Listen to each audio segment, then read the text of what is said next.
అవును. అది కరెక్ట్ కాదు. అది కరెక్ట్ కాదు. సార్ మీరు నెక్స్ట్ మీ మీద తెనాలి నియోజకవర్గంలో మీ మీద ఉన్న పెద్ద ఆరోపణ ఇంకోటి ఏంటి అంటే, జగనన్న కాలనీస్‌కి సంబంధించి భారీగా మీరు అక్రమాలు చేశారు. భారీగా కరప్షన్ చేశారు అని చెప్పేసి అంటున్నారు. మరి దీంట్లో ఎంతవరకు నిజం ఉంది? అంటే ఇక్కడ ఒకటమ్మా, హ్మ్. తెనాలి చరిత్రలో ఇది డెల్టా హ్మ్. తెనాలి. అవును. ఇక్కడ ల్యాండ్ వాల్యూ ఎక్కువ. అవును. ఫస్ట్ ఉమ్మడి రాష్ట్రం ఉన్నప్పుడే జూబ్లీ హిల్స్లో గజం ఎంత ఉండేదో ఈ తెనాల్లో గాడిబాయ్ centre, Gandhi chowk, main road వీటిలో కూడా అంత ఉండేది. అవును. సో అంత కాస్ట్లీ. ప్లస్ ఇక్కడ ఏంటంటే మేజరు ప్రతి ఎకరా పండిద్ది. ఎందుకంటే వాటర్, సఫిషియెంట్ వాటర్ ఉంది. కృష్ణా పరివాహం. ఇక్కడ ఏ భూమి కూడా బీడుగా ఉండదు. సో ఇక్కడ ల్యాండ్ దొరకదు. ప్రభుత్వ ల్యాండ్ లేదు. అట్లాంటిది జగన్మోహన్ రెడ్డి గారి ఆశీస్సులతో జగన్మోహన్ రెడ్డి గారు తీసుకొచ్చిన పేదలందరికీ నివాస స్థలం ఇవ్వాలనే దీంతో నేను ఇక్కడ ఈ తెనాలి నియోజకవర్గం పుట్టినాక ఎవ్వడూ చేయలేని విధంగా, ఎందుకంటే చాలామంది శాసనసభ్యులు చేశారు, వాళ్ళ టైంలో వాళ్ళు చేశారు. ఆలపాటి వెంకటరామ గారి దగ్గర నుంచి మా నాన్న వరకు, ఇప్పుడున్న మనోహర్ గారి వరకు చాలామంది ఎమ్మెల్యేలు చేశారు. ఎవ్వరు ఇవ్వాల. కొంతమంది ఇచ్చారు. ఎంతమందికి ఇచ్చారు? ఒక్కొక్కరు 1000 మందికో 2000 మందికో, బాగా ఇస్తే 5-6 వేల మందికో ఇచ్చారు. అవును. కానీ ఈ 70 సంవత్సరాల చరిత్రలో ఎవ్వరూ చేయని విధంగా నేను 27,000 మంది పేదలకి నివాస స్థలాలు జగన్మోహన్ రెడ్డి గారి ఆశీస్సులతో ఇచ్చాను. దానికి సుమారు 480 ఎకరం ల్యాండ్ ఎక్వైర్ చేశాం. ప్రభుత్వం రైతుకు డబ్బు ఇచ్చి కొని ఆ ఫ్లాటింగ్ వేసి ప్రతి పేదవాడికి, అర్హత కలిగిన ప్రతి పేదవాడికి ఇచ్చాం. ఇది ఓర్చుకోలేకపోయారు. 27,000 మందికి ఇళ్ళ పట్టాలు ఇవ్వటం అంటే ఇది ఎంత అద్భుతమైన కార్యక్రమం. దాని మీద ఓర్చుకోలేక వాళ్ళు చేయలేరు కూడా. ఎవడు చేయలేడు. అవును. No doubt. చేయమనండి. ఇప్పుడు ఎవరు చేయలేరు. దీన్ని జగన్మోహన్ రెడ్డి గారు చేశాడు. ఎందుకంటే రాష్ట్ర వ్యాప్తంగా 31 లక్షల మందికి ఆయన ఇచ్చేవారు, ఇళ్ళ పట్టాలు ఇచ్చారు. ఇది ఎవడు చేయలేడు. నియోజకవర్గంలో నేను 27,000 మందికి, నిజంగా ఇదో చరిత్ర, 27,000 మందికి ఇళ్ళ పట్టాలు ఇచ్చాను. ఇదో చరిత్ర, ఎవడో చేయలేడు. అందుకని దీన్ని డైవర్ట్ చేయటం కోసం దీంట్లో అవినీతి జరిగింది, ఇంకోటి జరిగింది అని పిచ్చి మాటలు మాట్లాడారు. ఇప్పుడు నేను కాదు కదా ఉంది. అవును. ఇప్పుడు నేను కాదు కదా. అవును సార్. అది చెప్పారు. ఏముంది? ట్రాన్స్పరెన్సీ. వాళ్ళ ప్రజలకి తెలుసు, అందరికీ తెలుసు. 27,000 మందికి నిజం కాకుండా పోలేదుగా. నేను ఇచ్చింది 27,000 మంది ఉంది పట్టాలు. అంటే అందులో కూడా ఇల్లు ఉన్న వాళ్ళకే ఇల్లు ఇచ్చారు, మీకు దగ్గర వాళ్ళకి ఇల్లు ఉన్న వాళ్ళకి ఇచ్చారు. ఇప్పుడు గుర్తుపెట్టుకో, 27,000 మందికి ఇయటం అంటే ఒక పెద్ద చరిత్ర. అవును సార్. ఒక నియోజకవర్గంలో 27,000 మందికి ఇవ్వటం అంటే చరిత్ర. అంటే ఏంటి అంటే ఎక్సర్సైజ్ ఏం చేసామంటే, అసలు నిరుపేద ఎవరికైతే నివాస స్థలంలో లేదో వాళ్ళందరికీ ఇవ్వాలి. అవును. సో అదే కాన్సెప్ట్. అది 100% సక్సెస్ అయ్యాం.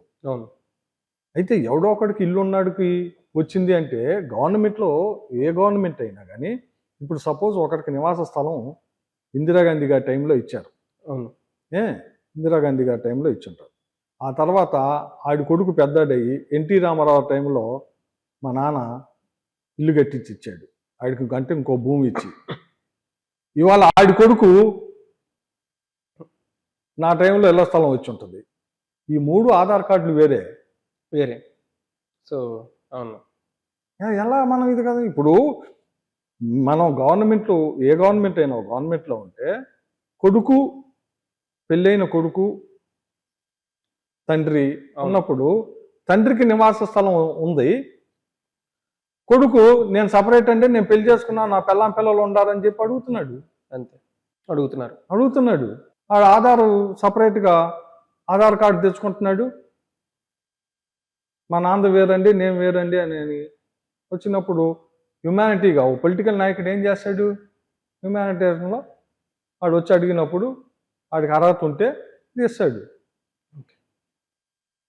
కానీ రియల్గా అక్కడ ఎవరికైనా కానీ రియల్గా ఎవరికైతే పేదవాడికి నివాస స్థలం లేదో అట్ని డెఫినెట్గా తీసిచ్చాం 100%.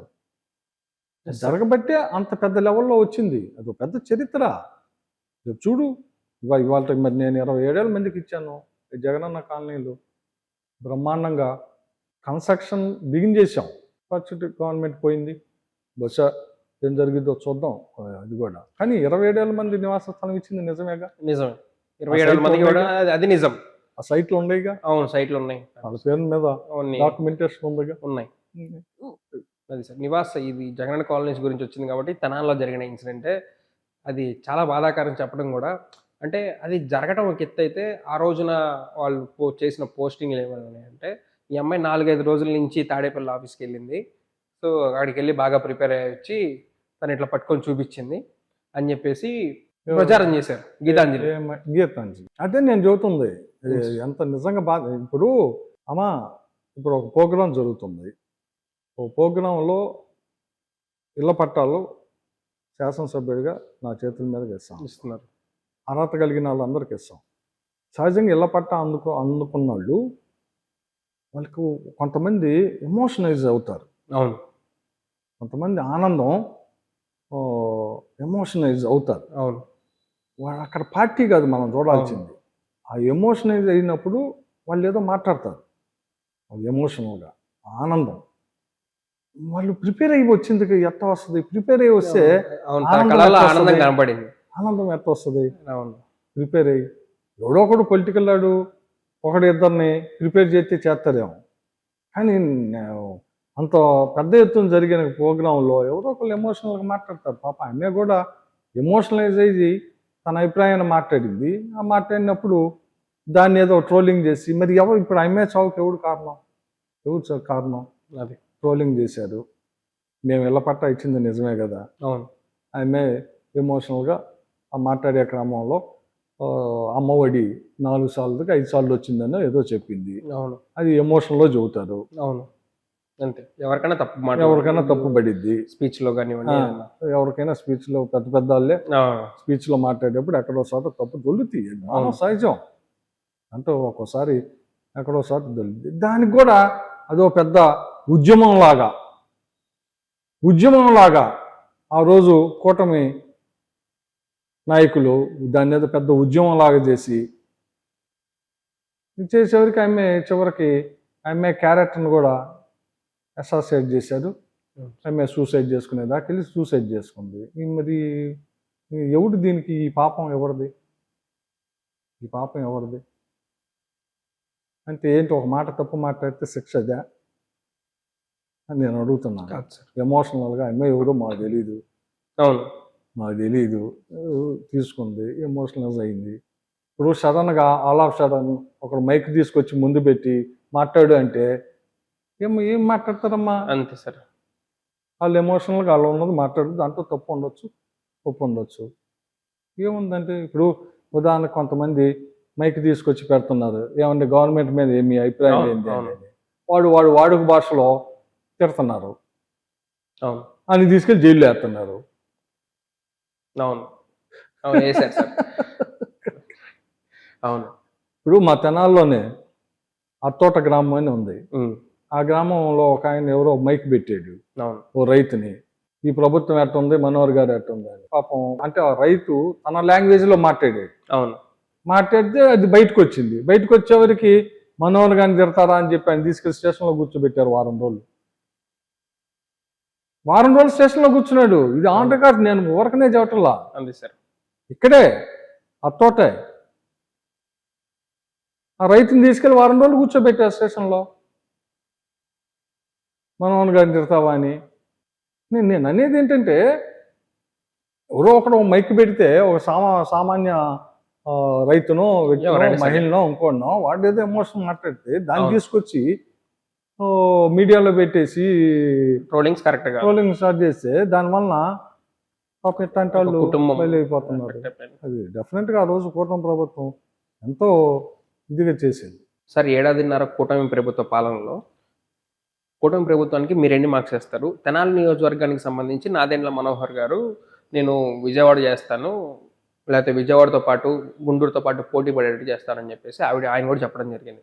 మరి అలాంటి కార్యక్రమాలు ఏమైనా జరుగుతున్నాయా తెనాలిలో? మీకేమన్నా అభివృద్ధి కార్యక్రమాలు చూసారా మీరు? మీరు చేయలేకపోయినాయి ఆయన చేస్తున్నాయి ఏమైనా చూస్తారు? యా, మంచి క్వశ్చన్. నేను ఇప్పుడు అదే అడుగుతున్నాను. నేను 5 సంవత్సరాలు ఎమ్మెల్యే చేశాను, తర్వాత ఓడిపోయాను. ఇప్పుడు మనోహర్ గారు 2 years నుంచి అవును, ఆయన ఎమ్మెల్యేగా మంత్రిగా ఉన్నారు. మంత్రి కూడా ఆయనకు అవకాశం వచ్చింది, తప్పేం లేదు. ఎలక్షన్స్ ముందు ఒకసారి మీరు మనోహర్ గారి స్టేట్మెంట్స్, మనోహర్ గారి మాట్లాడిని, ఈ తెనాల మీద మాట్లాడిని, లేకపోతే వైఎస్ఆర్ పార్టీ మీద మాట్లాడిని మీరు చూడండి. ఎలక్షన్స్ ముందు ఆయన ఏం చెప్పాడంటే, ఈ తెనాలని గుంటూరు పట్టణం, విజయవాడ కన్నా మిన్నగా అభివృద్ధి చేస్తాను. ఎందుకు చేస్తాను అంటే, పవన్ కళ్యాణ్కి నేను ఇద్దరం మంచి ప్రయారిటీ ఉంది, కూటమి ప్రభుత్వంలో మా భాగస్వామ్యం, నాకు మంచి హోదా వస్తుంది, అంటే మంత్రికి వస్తుందని అప్పుడే చెప్పాడు. అవును, నాకు మంచి హోదా వస్తుంది, సో మంత్రిగా ఈ తెనాల్ని విపరీతంగా డెవలప్ చేస్తాను, ఈ ప్రాంతాన్ని అభివృద్ధి కాకుండా ఈ ప్రాంతంలో ప్రజలందరికీ ఉపాధి అవకాశాలని చేస్తాను అన్నారు. మంచిదే, ఓకే, ప్రజలు నమ్మారు, దేనికైనా కానీ నమ్మారు, ఓటేశారు, గెలిచావు. నువ్వు చెప్పినట్టే కూటమిలో భాగస్వామ్యం, కీలక పాత్రే, పౌర సరఫరా శాఖ మంత్రివే, అవును, మంచి హోదా కూడా వచ్చింది. మరి ఏం పెరిగింది తెనాలి? నేను చేయలేనిది నువ్వేం చేసావు? మనం చర్చించుకోవాలిగా. ఎవరికనే మనోహర్ గారిని ఆపాదించాల్సిన అవసరం కూడా లేదు నాకు. లేదు. ఎక్కడైనా కానీ ఒక వ్యక్తి మంచి చేస్తే డెఫినెట్గా అప్రిషియేట్ చేయాల్సింది. అవును, ఏ ప్రభుత్వం అయినా ఎవరినైనా కానీ. మీరు ఇచ్చిన హామీలు నెరవేర్చలా. ఏమి ఇచ్చారు హామీలు? సూపర్ 6లో హామీలు 2, 3 చేశారు. నాకు తెలిసి 2. ఏంటది? ఒకటి పెన్షన్ 4,000 అన్నారు. సూపర్ 6లో కాదు కదా సార్, 4,000 అని చెప్పారుగా. 4,000 ఇస్తున్నారు కదా, 4,000 ఇస్తున్నారు, అది చేశారు. అవును, కానీ చాలా పెన్షన్స్ తీసేశారు. ప్లస్ 50 సంవత్సరాలకే పెన్షన్ ఇస్తా అన్నారు. ఇంతవరకు 2 సంవత్సరాలు అయింది. అవును, అంటే మీరు 1000 రూపాయలు పెంచిన గ్యాప్ని అక్కడ ఇచ్చేసారే కానీ గట్టిమా పెన్షన్దారులకి 50 సంవత్సరాల పెన్షన్దారులకి ఇంతవరకు ఇలా. అవును, అంటే అది కూడా పూర్తిగా చేసినట్టు కాదు. చేశారు. 4,000 ఇస్తున్న మాట నిజం, అది తప్పక ఇంకేం చేశారు? రైతు భరోసా ఇచ్చారు కదా సార్, 7,000. అవును, 10,000 ఇచ్చారు. 40,000 ఇవ్వాలి. 2 సంవత్సరాలు అయింది కదా, 40,000కి 10,000 ఇచ్చారు. అలా చూసుకుంటే అన్ని గ్యాస్ సిలిండర్లో నేను అదే అడుగుతున్నా. సంవత్సరానికి 3 అన్నావు, ఇప్పుడు 2 సంవత్సరాలు అయింది, 6 సిలిండర్లు ఇవ్వాలా. ఇప్పటికి ఇచ్చింది 2. ఆ 2 కూడా తెనాలి నియోజకవర్గంలో ఎంతమందికి ఇచ్చావా అంటే చెప్పరు. రాష్ట్ర వ్యాప్తంగా అంతమందికి ఇచ్చానంటాడు. నేను ఇప్పుడు కూడా అడుగుతున్నా, నువ్వు తెనాలి నియోజకవర్గంలో ఫస్ట్ విడత ఎంతమందికి ఎన్ని సిలిండర్లు ఇచ్చావు చెప్పు. ఈరోజు తెనాలి నియోజకవర్గంలో నా దగ్గర ఉన్న సమాచారం ప్రకారం 86,000 ఇళ్ళకి అర్హత ఉంది. 86,000 మంది సిలిండర్ వైట్ కార్డు ఉన్నాడు. అవును, నువ్వు ఎంతమందికి ఇచ్చావు చెప్పు. చెప్పడు. మీరు నీ శాఖగా పౌర సరఫరా శాఖ ఇవ్వడు. నెక్స్ట్ ఆడాళ్ళకి 1,500 ఇవ్వలేదు. నెక్స్ట్ నిరుద్యోగ భృతి 3,000 అన్నాడు, ఇవ్వలేదు. ఈ జేసు రాల 2 సంవత్సరాలు అయింది. Okay, right. నెక్స్ట్ అది పక్కన పెడదాం, సంక్షేమం తీసేయి. అదేమంటే వైఎస్ఆర్ పార్టీ మాట్లాడితే బటన్ నొక్కింది అని మమ్మల్ని తిట్టారు. సరే, అది పక్కన పెడదాం. Okay, right. అభివృద్ధి ఏం చేసావు? ఈ తెనాల్లో రోడ్లు ఇలా, ఇక్కడ విజయవాడ మంగళగిరి రోడ్డు అదే మాట్లాడుకున్నాం. నా టైంలో నేను ప్రపోజల్ పెట్టాను, జరగని మాట నిజం. ఓకే, నేను కూడా ఒప్పుకుంటున్నా, దాంట్లో తప్పేముంది. అంతే, ప్రపోజల్ అయితే పెట్టాను. దానికి 270 కోట్లు ఆ రోజు 270 కోట్లు ఎస్టిమేట్ వేసాం. మరి కూటమి ప్రభుత్వం వచ్చిన 600 కోట్లు అన్నారు సార్ ఆయన. ఓకే, రైట్ అనుకుందాం కాసేపు. ఎందుకని ఇలా ఇప్పుడు 2 సంవత్సరాలు అయిందిగా. అంటే వేశారు కదా సార్ నందివేలు. ఏం వేశారు? ఆ రోడ్డు మీద ఒక లేయర్ వేశారు. అవును, అది ఎక్కడి నుంచి వేశారు? లోకేష్ గారి నియోజకవర్గం స్టార్ట్ అయిన చింతలపూడి దగ్గర నుంచి మంగళగిరి దాకా వేశారు. అవును, అంటే అదంతా లోకేష్ గారి నియోజకవర్గం. ఓకే. దానికి ఒక లేయర్ వేసావు. అవును. తెనాలి నియోజకవర్గం స్టార్ట్ అవుతుంది ఎక్కడి నుంచి, చింతలపూడి దగ్గర నుంచి విఎస్ఆర్ కాలేజ్ ఈ రోడ్డు అంతా, అంతవరకు మంత్రి గారే, మనోహర్ గారే. అవును. మరి ఎందుకు వేయించుకోలేకపోయావు? ఏపీ లేదు కదా. ఉమ్. Okay right. నువ్వు తెనాలి డ్రైనేజీ చేయలే. ఓకే, ఇది పక్కన పెడదాం. తెనాలకి ఏమైనా ఇండస్ట్రీ తెచ్చావా? సరే, నేను నా 5 సంవత్సరాల్లో పేద ప్రజలకు నొక్కటమే సరిపోయింది. అవును. ఇదే అభివృద్ధి అంటే. అభివృద్ధి అంటే ఇన్ఫ్రాస్ట్రక్చర్ తీసుకురావాలా, ఉద్యోగ అవకాశాలు కల్పన చేయాలా, యువతకి ఉద్యోగాలు కల్పిస్తాం, సంతోషం. తెనాల్లో ఏం ఇండస్ట్రీ తెచ్చావు నువ్వు? ఒక ఇండస్ట్రీ తెచ్చావా? లేదా ఒక సాఫ్ట్వేర్ కంపెనీ ఏమైనా పెట్టించావా? మరి ఇక్కడ ప్రజల ఉద్యోగాలు ఏది? అవును. అంటే నువ్వు ఎలక్షన్ అప్పుడు ఏం చెప్పావు? నేనేమంటున్నానంటే, నేను ఎమ్మెల్యేగానే వచ్చింది నాకు అవకాశం. అవును.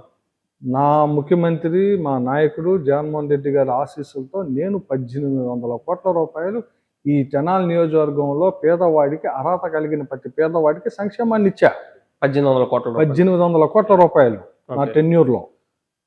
1800 కోట్ల రూపాయలు నా టెన్యూర్లో ఎవడూ చేయని విధంగా ఈ తెనాలి నియోజకవర్గ ప్రజలకే నేను వేసింది.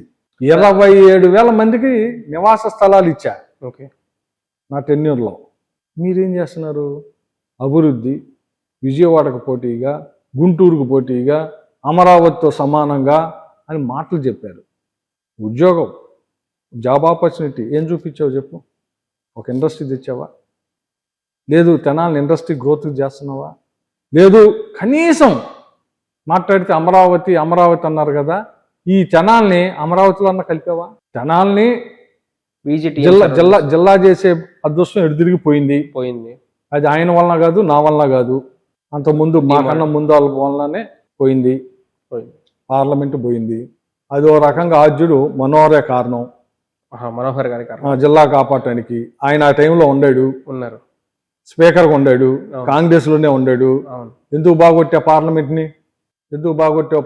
పార్లమెంట్ ఉంటే జిల్లా అయ్యేది, ఖచ్చితంగా అయ్యేది కదా. ఇప్పుడు మేము జగన్మోహన్ రెడ్డి గారు దేన్ని తీసుకున్నాడు?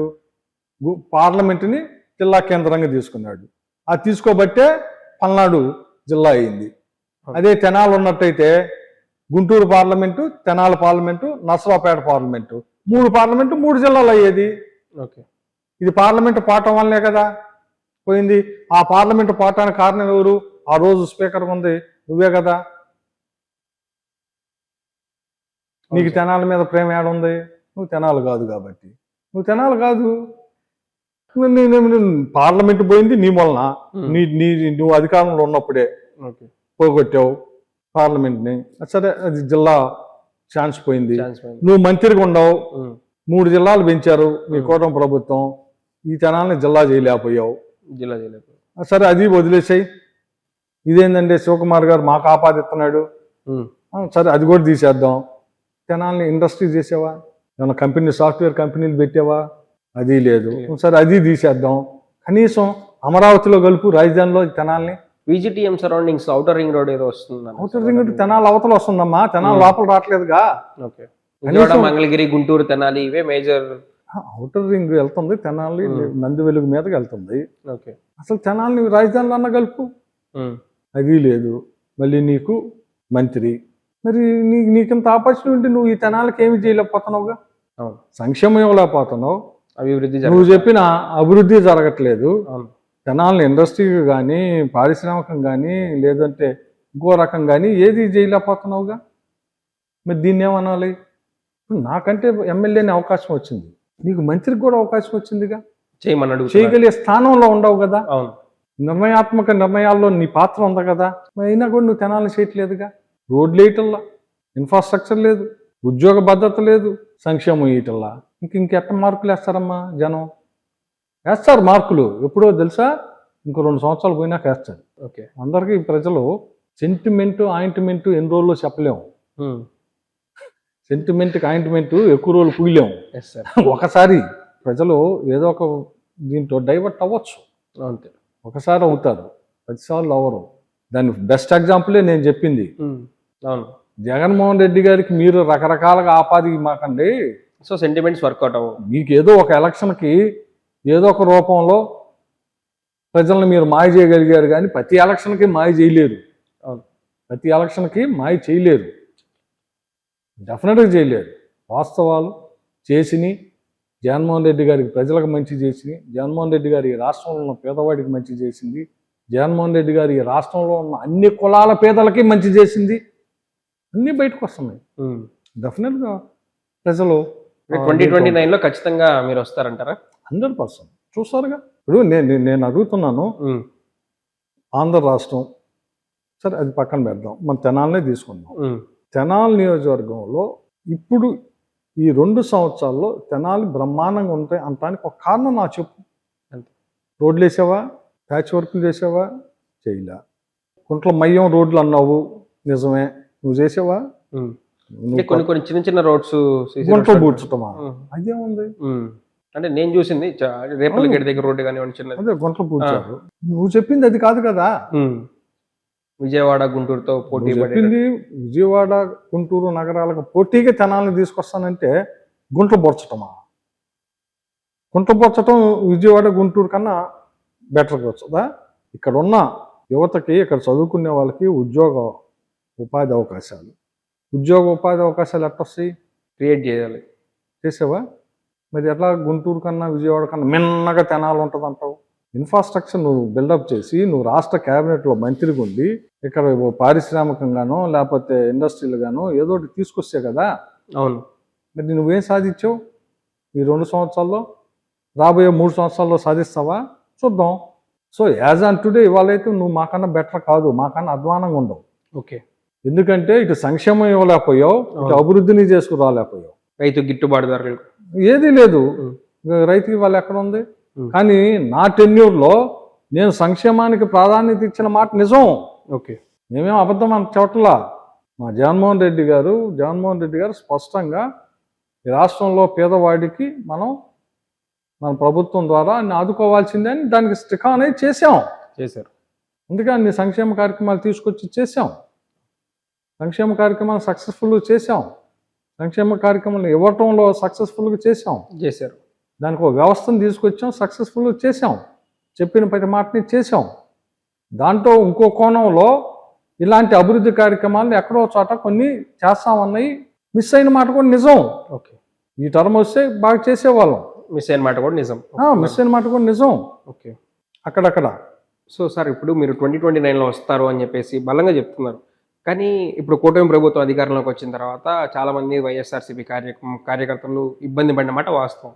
మరి ప్రస్తుతం తెనాలి నియోజకవర్గానికి సంబంధించి మీ క్యాడర్కి మీరు ఏ విధంగా భరోసా కల్పిస్తున్నారు?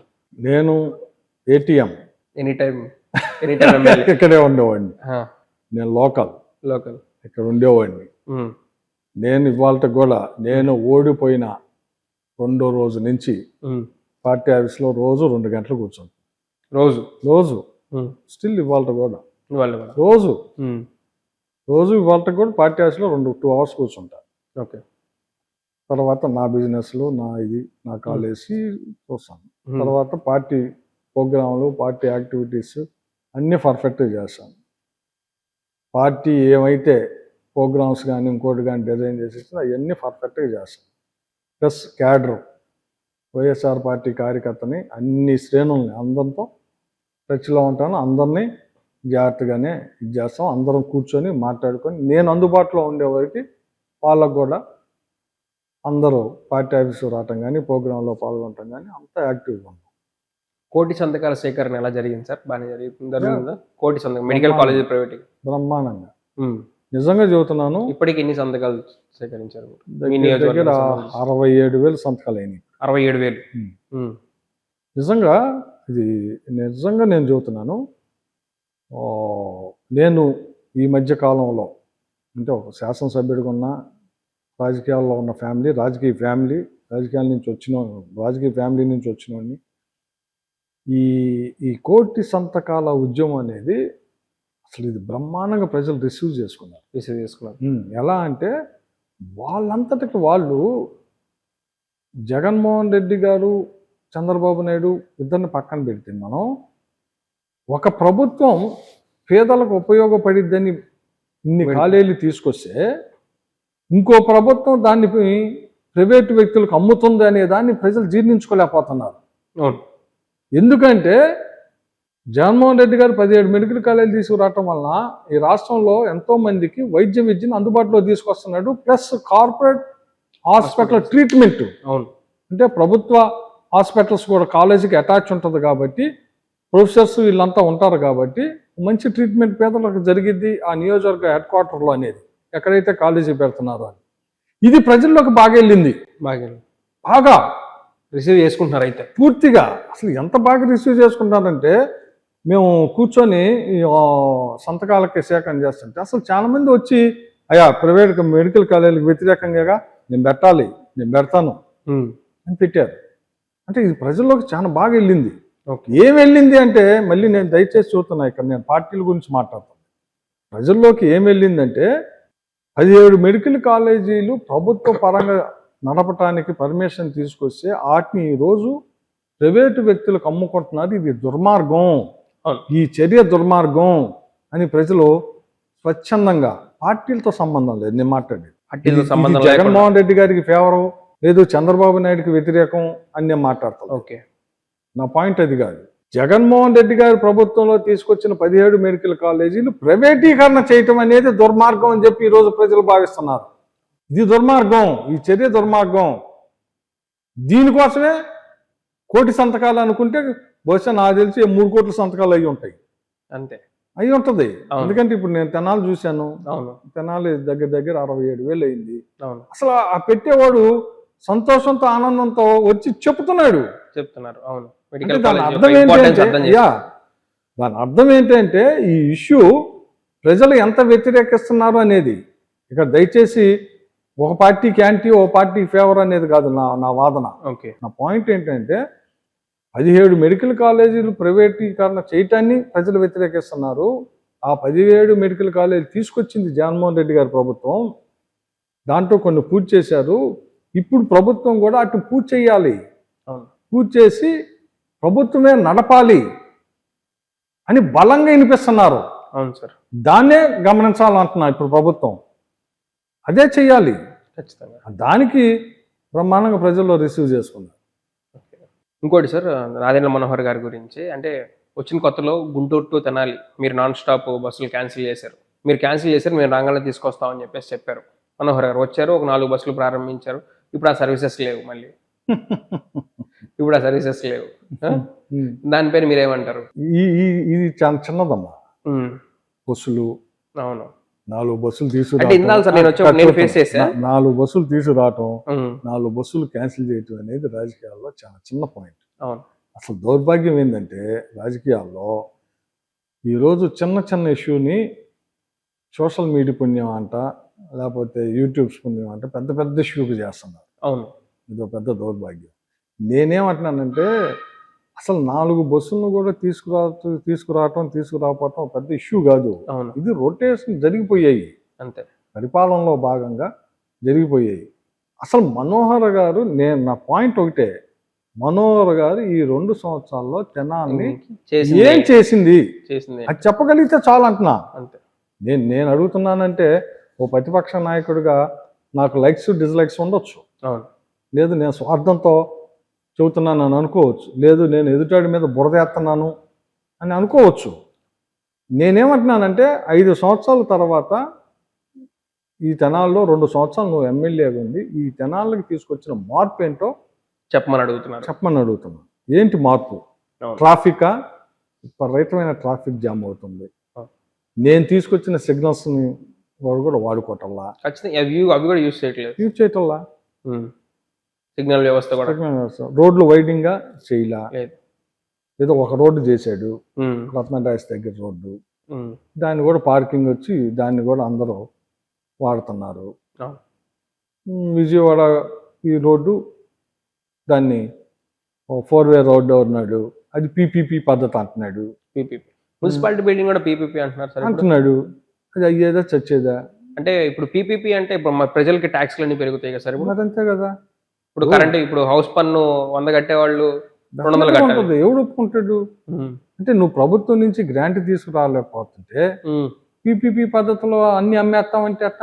ఇప్పుడు మెడికల్ కాలేజీని పీపీపీ పద్ధతిలో అమ్మేసినట్టు మున్సిపాలిటీ బిల్డింగ్ నమ్ముతావు, రోడ్డుని ప్రైవేట్ వేసి టోల్ వసూలు చేసుకోమంటున్నారు. Toll gates. ఇదే ప్రజలు కోరుకుంది, ఇదే కోరుకుంది ప్రజలు. అందుకే నేనేమంటున్నానంటే అయ్యా మనోహర్ గారు, ఈ 2 సంవత్సరాల్లో మీరు ఈ తెనాలకు చేసిన అభివృద్ధి కార్యక్రమం ఏంటి, సంక్షేమం ఎంత తప్పులేదు, ఉద్యోగాలు ఎన్ని, ఉద్యోగ ఆపర్చునిటీస్ ఎన్ని క్రియేట్ చేశారు తెనాలి నియోజకవర్గానికి సంబంధించి, ఎంతమందికి ఉద్యోగాలు తెచ్చారా? అవును, ఈ సమాధానం చెప్పాలి. అదే అంటే మీరు చెప్పిన దాన్ని బట్టి డేటా బట్టి చూస్తే ఇంకా సార్ ఆయన సమాధానం చెప్పడం కష్టమే అనిపిస్తుంది. అది అంటే నేను ఎందుకు ఇది అడుగుతున్నానంటే ఇప్పుడు ఒకటే పాయింట్, నాకన్నా మెరుగ్గా పరిపాలన ఇస్తానని చెప్పావు, నాకన్నా మంచి అవకాశం వస్తుంది అని ప్రజలను అడిగావు. అంటే ఆయన మంత్రి అవుతానని ఎలక్షన్ ముందే చెప్పారు. ఈ తెనాల్ని అమరావతికి ధీటుగా, విజయవాడకి ధీటుగా అభివృద్ధి అన్నావు. అది చేయమంటున్నా నేను, తప్పే ఉంది, చేయాలి కదా. అవకాశం ఇచ్చారు, తప్పే ఉంది దాంట్లో. అది చెయ్యి. అది చేసే క్రమంలో ఈ 2 సంవత్సరాలు ఏం చేసావు అంతే. నాకు కాదు, ప్రజలకు తెలిసిద్దిగా. ఇప్పుడు నేనున్నానబ్బా, నేను 5 సంవత్సరాల్లో శివకుమార్ నువ్వేం చేసావా ఎమ్మెల్యేగా అంటే నేను డెఫినెట్గా చదువుతాను. నేనేం చదువుతున్నాను, 27,000 మంది నివాస స్థలాలు ఇచ్చాను, చూసుకోండి. దాంట్లో అబద్ధం కాదు. నెక్స్ట్ 1,800 కోట్ల రూపాయల సంక్షేమం వివిధ మార్గాల్లో ప్రజలకు వేసా. ఏ ఊరికి ఎంత వేసానో ఏంటో చూతా, డేటా ఉంది. బ్రహ్మాండంగా ప్రతి ఊర్లో సచివాలయాలు కట్టాను, ఉన్నాయి. ప్రతి ఊర్లో ఆర్బీకే సెంటర్లు పెట్టాను, రైతు భరోసా కేంద్రాలు. ప్రతి ఊర్లో వెల్నెస్ సెంటర్లు పెట్టాను. తెనాలి మున్సిపాలిటీలో 3 గవర్నమెంట్ హాస్పిటల్ కట్టాను. 3 గవర్నమెంట్ హాస్పిటల్. మీరు వచ్చింది యూపీసీ. ఎక్కడ సార్? పాత గవర్నమెంట్ హాస్పిటల్ దగ్గరికి వెళ్ళి చూడండి, మన దేవి హాస్పిటల్. అవును, నేను కట్టిందే. అవును. నెక్స్ట్ కొల్లిపర మండలంలో సుమారు దగ్గర 10 కోట్ల రూపాయలతో 30 బెడెడ్ హాస్పిటల్. ఎంత పెద్ద హాస్పిటల్ కట్టాను, చూడండి ఒకసారి. వెళ్ళి ఒక్కసారి చూడు, ఆ క్లిప్పింగ్ కూడా ఇస్తాం. 30 బెడెడ్ హాస్పిటల్. ఎంత పెద్దది కట్టానో వెళ్ళి చూడండి. 30 బెడెడ్ హాస్పిటల్ బ్రహ్మాండమైంది కట్టాను. ఎన్ని 10 కోట్ల రూపాయలతో. ఇక్కడ తెనాలి మున్సిపాలిటీ పరిధిలో 3 పియూసీలు కట్టాం, అర్బన్ హెల్త్ సెంటర్స్. దాంట్లో 27 రోగ నిర్ధారణ పరీక్షలు ఫ్రీ. 27 యూరిన్ టెస్ట్ కానీ, బ్లడ్ టెస్ట్ కానీ, హెచ్బి కానీ అన్ని ఫ్రీ. ఇవన్నీ ఫ్రీ చేస్తారు. ఎక్విప్మెంట్, స్టాఫ్, డాక్టర్ అన్ని చేసాం. ఇది దీంట్లో నేను చెప్పింది ఒక్కటి అబద్ధం ఉన్నా, ఇప్పుడు నేను చెప్పిన దాంట్లో ఒక్కటి అబద్ధం ఉన్నా నేను దేనికైనా రెడీ. మరి ఇవన్నీ అప్పుడు మీరు చెప్పలేకపోయారా? లేకపోతే అంటే నేను చెప్పలేకపోతే నేను ఇంత నుంచి అదే చదువుతున్నాను. ఒక ఎమోషన్ ఒకసారి ప్రజలను మోసం చేయొచ్చు కానీ ప్రజలు 10సారి మోసపోరు. దాని ఇష్యూ కోసమే నేను నాదెండ్ల భాస్కరరావుది, ఎన్టీ రామారావు చెప్పారు. అంతేగాని ఎవరిని కించపరచడానికో ఎవరిని ఇది చేయటానికో కాదు. ఒక ఎమోషన్ అంతే సార్. ఏదో ఒక కారణంతో జగన్మోహన్ రెడ్డిని అందరూ కలిసి జగన్మోహన్ రెడ్డిని ఓడించటం కోసం జగన్మోహన్ రెడ్డి గారికి సంబంధం లేని ఇష్యూస్ని ఆపాదించి భ్రమలు కల్పించారు. డెఫినెట్గా ఈరోజు ప్రజలు వాస్తవాలు ఏంటి, ఆ ప్రభుత్వంలో ఏం జరుగుతుంది, ఈ ప్రభుత్వంలో ఏం జరుగుతుందని అనలైజ్ చేస్తున్నారు. చేసి ఒక నిర్ణయానికి వస్తారు, నో డౌట్ వస్తారు, దాంట్లో అనుమానమే లేదు. రేపు లోకల్ బాడీ ఎలక్షన్స్ గురించి ఏం చెప్తారు సార్? నెక్స్ట్ మార్చిలో కానీ ఇంకా లోకల్ బాడీ ఎలక్షన్స్ తెనాలి వైసీపీనే గెలుస్తుంది అంటారా? అంటే ఎలక్షన్స్ డేట్ వస్తే ఎలా ఉంది ఏంటి అనేది చూద్దాం. అంటే ఇంకా టైం ఉంది కదా, ఎలక్షన్స్ డేట్ ఇవ్వలేదు ఇంకా, మున్సిపాలిటీలు అన్నిటికీ టైం ఉంది. బహుశా నేను అనుకుంటా మార్చ్ టైం అయిపోయింది అనుకుంటా. ఆ తర్వాత ఎలక్షన్ షెడ్యూల్ ఇవ్వాలి, ఇచ్చినాక డెఫినెట్గా. ఇప్పుడు తెనాలిలో మీరు చూసుకుంటే కిరాణా షాపులు అన్నీ కూడా 10ంటికి మూసేస్తున్నారు, కానీ లిక్కర్ ఎనీ టైం దొరుకుతుందని చెప్పేసి. అంటే మేము గవర్నమెంట్లో ఉన్నప్పుడు గవర్నమెంటే షాపులు పెట్టింది, దానికి ఒక టైం ఇచ్చి మార్నింగ్ 11 నుంచో 10 నుంచో ఈవినింగ్ 9కి 8 9కో క్లోజ్ ఉండేది. ఇప్పుడు ప్రైవేట్ వాళ్ళకి ఇచ్చారు కాబట్టి కూటమి ప్రభుత్వం అసలు నిజంగా మనోహర్ గారు ఈ విషయంలో అయినా కానీ ఆయన మేల్కొనాలని నేను కోరుకుంటాను. ఎంత దారుణం అంటే లిక్కర్ షాపులు ఇళ్ళ మధ్యలో పెట్టారు. ఎందుకంటే ప్రైవేటు వ్యక్తులు ఎవరైనా కానీ ఒక షాప్ని లైసెన్స్డ్ గవర్నమెంట్కి డబ్బులు కట్టి లైసెన్స్ తెచ్చుకున్నారో వాడు దేనికి చేస్తాడు వ్యాపారం? లాభం కోసమే కదా. అవును సార్. లేకపోతే వాడికి ఏం పని? అవును. లాభం కోసమే కదా చేసేది. అంటే తద్వారా తన కుటుంబ పోషణ, తన వ్యాపారం పోషణ కోసం కదా చేసుకునేది. సో ప్రైవేటు వ్యక్తులు లాభాపేక్ష లేకుండా ఎలా చేస్తారు? ఆ లాభాపేక్షతో ఏం చేస్తున్నారు? ఇళ్ళ మధ్యన, నివాస స్థలాల మధ్యన తీసుకొచ్చి పెడుతున్నారు. జనాల్లో నేను ఆశ్చర్యపోయాను. అసలు పాత గవర్నమెంట్ హాస్పిటల్ వెనకమాల ఎక్కడో షాపు సాగట్లేదని తీసుకొచ్చి అక్కడ పెట్టారు. పాత గవర్నమెంట్ హాస్పిటల్ వెనకమాల. ఓకే. అసలు ఆ బజార్లో మొత్తం ఉండేది ఓసీస్. స్లమ్ కూడా కాదు అది. వాళ్ళందరూ గగ్గోలు పెడుతున్నారు, బాబు ఏం కర్మరా ఇది, ఏడవచ్చి వైన్ షాప్ పెట్టారని. దాన్ని అట్టాగే నందులపేటలో అక్కడ లేడీస్ ఇళ్ళ మధ్యలో పెడితే లేడీస్ అందరూ గోలగోలు చేశారు, ఈ వైన్ షాప్ తీసేయాల్సిందని. పోలీసులు కూడా వెళ్ళి అమ్మ 10 రోజులు టైం అయింది అన్నారు, కానీ తీలా. అట్ట ఇళ్ళ మధ్యలో వైన్ షాపులు. నెక్స్ట్ కల్తీ మద్యం. మేము నాణ్యమైన మందే అని చెప్పేసి అది వాళ్ళకి తెలుసులే. ఓకే. ఆ మందు దాగి రోడ్డు మీద కూడా పడిపోతున్నారు. ఆ దృశ్యాలు కూడా మీకు ఇస్తాను, చూసుకోండి. రోడ్డు మీదే సోయి లేకుండా రోడ్డు మీద పడుకుంటున్నారు. సోయి లేకుండా అంటే టైము అసలు ఎవడు అదేదో సామెతలా, అదేదో ఎనీ టైం అన్స్టాపుల్ లాగా, ఎనీ టైం మందు అన్న కాన్సెప్ట్, ఎనీ టైం మందు లాగా ఇష్టం రాత్రులు పగల్లో మందు అమ్ముతున్నారు. మరి ఇది తెలుసు, ఈయనే కదా శాసనసభ్యుడు, ఈయనే కదా మంత్రి. మరి నువ్వు ఎందుకు అసలు టైమింగ్ పెట్టి టైమింగ్కి వైన్ షాప్ క్లోజ్ చేయలేకపోతున్నావు? నువ్వు నిజంగా అంత సిన్సియర్ అయితే వైన్ షాప్ వాడు ఏం చెబుతున్నాడు? కరెక్ట్గా 5వ తారీఖున 70,000 రూపాయలు ఎక్సైజ్ వాళ్ళు మా దగ్గర లంచం తీసుకుంటున్నారండి. ఎక్సైజ్ వాళ్ళు నిజంగా? 70,000 మేము ఒక్కొక్క షాప్ నుంచి ఇస్తున్నాం. ఇవన్నీ అయితే మాకు ఎట్ట వస్తాయి డబ్బులు, మేము రాత్రుల పూట అమ్మపోతే అని వాడు చెబుతున్నాడు. నువ్వు ఎందుకు చర్యలు తీసుకోవట్లా? నేను చెప్పిన దాంట్లో మాకు కావాలంటే ఇప్పుడు మీరు వెళ్ళి చూసుకోండి.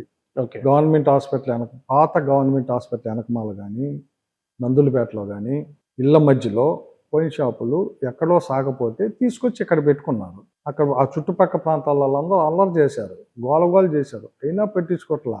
అసలు మన మనోహర్ గారు అయితే అసలు దొరకడం, పట్టించుకోదు, ఉండట్లేదు. వాళ్ళు ఎవరన్నా గొడవ చేస్తే ఈ పోలీసులు వీళ్ళు వెళ్ళి, ఈ షాపులు వాళ్ళు వెళ్ళి వాళ్ళని కాంప్రమైజ్ చేస్తున్నారు. ఎందుకు చేస్తున్నారంటే ఎక్సైజ్ డిపార్ట్మెంట్ నెలకు 70,000 ఒక్కొక్క షాప్ దగ్గర లంచం తీసుకుంటుంది. సార్ ఇది పెద్ద నిజం. నువ్వు కాదని రా, నేను ప్రూఫ్ చేస్తా. ఎవరు చూస్తాడు కాదని? ఇది నిజం. ఒక్కొక్క వైన్ షాప్ దగ్గర 70,000 లంచం తీసుకుంటున్నారు. అది 5వ తారీఖుని ఇవ్వాలి. అది 5వ తారీఖు. మరి ఇది మనోహర్ గారి ఇలాకాలో జరిగేది. నేను అడుగుతుంది అదే, నువ్వు ఏ రకంగా మాకన్నా చేసావయ్యా చెప్పు అంటున్నా. నువ్వు ఏ రకంగా, ఇదిగో ఈ విషయంలో మేము బెటర్గా ఉన్నాను చెప్పు, తప్పేముంది దాంట్లో?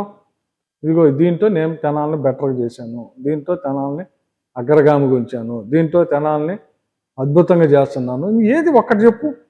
ఒక్కటి సంక్షేమ కాదు, అభివృద్ధి కాదు, రోడ్ల కాదు, ఉద్యోగాల కాదు, రాజధానిలో గలుపుతావా కాదు, జిల్లా చేసావా లేదు, దేంటో దీంట్లో నేను అందరికన్నా మిన్నగా చేశాను నేను చెప్పడానికి ఏది నీకు? చూసారు కదండి, ఇది ఇవాళ అన్నాబత్తుని శివకుమార్ గారితో, లోకల్ శివన్న ఈ ఫైర్ బ్రాండ్ గారితో ఇంటర్వ్యూ అనమాట. ఇలాంటివి ఇంటర్వ్యూస్ మరిన్ని చేస్తూనే ఉంటాం, చూస్తూనే ఉండండి నారద తెలుగు. నేను మీ Venkatesh Tenali. Thank you so much.